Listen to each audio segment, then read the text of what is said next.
தேவனுக்கே மகிமை உண்டாவதாக. இந்த புதிய நாளிலும் கர்த்தர் உங்களுக்கு அருளும் ஆறுதலின் மன்னா. நான் என் மகிமையால் உன்னை நிரப்பி உன் கட்டுக்களை உடைத்து எனக்கு மாபெரும் சாட்சியாக உன்னை நிலைநிறுத்துவேன். யாத்திராகமம் 40:34. கர்த்தருடைய மகிமை வாசஸ்தலத்தை நிரப்பிற்று. கிறிஸ்துவுக்கு பிரியமானவர்களே, வனாந்தரத்தில் மோசே தேவன் கட்டளையிட்டபடியே எல்லாவற்றையும் மிகவும் நேர்த்தியாக செய்து முடித்த உடனே ஒரு மாபெரும் அற்புதம் அங்கே நடந்தது. இஸ்ரவேல் மக்கள் வியந்து பார்க்கும்படியாக வானத்திலிருந்து ஒரு மகிமையின் மேகம் இறங்கி அந்த சிறிய ஆசரிப்பு கூடாரத்தை முழுவதுமாக மூடிக்கொண்டது. அவ்வாறு கர்த்தருடைய மகிமை வாசஸ்தலத்தை முழுவதும் நிரப்பி அனைவரையும் திகைக்க வைத்தது. புதிய ஏற்பாட்டில் நீங்களே தேவனுடைய ஆலயமாக இருக்கிறீர்கள் என்றும் பரிசுத்த ஆவியானவர் உங்களுக்குள் வாசமாய் இருக்கிறார் என்றும் சத்திய வேதம் கூறுகிறது.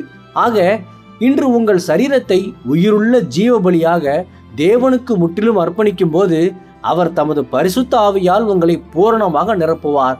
இந்த உன்னத தேவ மகிமை உங்கள் சொந்த வாழ்வில் இறங்கும் போது எல்லா கட்டுக்களும் உடைந்து எந்த வெறுமையும் உங்கள் வாழ்வில் காணப்படாது.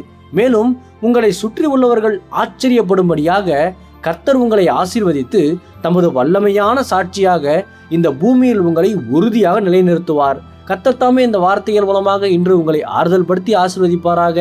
ஆமேன். அல்லேலூயா. ஜெபிப்போம். என் அன்புள்ள பரிசுத்த பரலோக பிதாவே, இந்த புதிய நாளுக்காக உமக்கு ஸ்தோத்திரம். நிறைவான ஆவியானவரே, இன்று உமது மகிமையால் என்னை நிரப்பி என் கட்டுக்களை எல்லாம் உடைத்து உமக்கு மாபெரும் சாட்சியாக என்னை நிலைநிறுத்தி ஆசீர்வதித்தருளும். இன்று பிறந்த நாள், திருமண நாள் கொண்டாடும் உமது பிள்ளைகளின் இந்த புதிய ஆண்டை உமது நன்மை கிருபையால் முடிசூட்டி ஆசீர்வதியும். பிதாவே, இயேசுவின் வருகையில் நான் அவரோடு எடுத்துக்கொள்ளப்படும்படி என்னை தகுதிப்படுத்தும், தயார்படுத்தும். இயேசுவின் நாமத்தில் ஜெபிக்கிறேன் எங்கள் நல்ல பிதாவே. ஆமேன். மாரநாதா.